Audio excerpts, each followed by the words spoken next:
Hello all, unwanted facial hair removal కోసం hot wax కానీ threading, chemicals, trimming, shaving, laser ఇలాంటి therapies వాడుతూ ఉంటారు కదా. వాటిల్లో స్కిన్కి ఏది ది బెస్ట్, ఏది ది వర్స్ట్ అనేది ఈ వీడియోలో మనం చూసేద్దాం. Number 1 hot wax. Hot wax ఎక్కువగా యూజ్ చేయడం వల్ల ఇన్గ్రోయింగ్ హెయిర్ అనేది ఎక్కువైపోయి యాక్నే పింపుల్స్ అనేవి వచ్చే ఛాన్సెస్ అయితే ఉంటాయి. సో దానికి బిగ్ నో అని చెప్పాలి. నెంబర్ 2 కెమికల్స్ ఎక్కువగా వాడడం వల్ల స్కిన్కి చాలా ప్రాబ్లమ్స్ వస్తాయి, స్కిన్ డ్యామేజ్ అయిపోతుంది. సో నంబర్ 3 థ్రెడ్డింగ్ యూస్ చేయడం వల్ల ఐబ్రోస్ వరకు ఓకే, కానీ చీక్స్, చిన్ కి యూస్ చేయడం వల్ల స్కిన్ బంప్స్ అనేది వచ్చి స్కిన్ అన్ఈవెన్ గా తయారవుతుంది.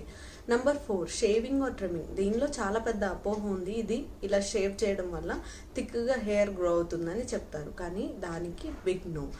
షేవింగ్, ట్రిమ్మింగ్ అనేది ది బెస్ట్ అని చెప్పొచ్చు. నెంబర్ 5 లేజర్ వాడడం వల్ల థిక్ హెయిర్ ఉన్న వాళ్ళకి బెస్ట్ అని చెప్పొచ్చు. Thank you.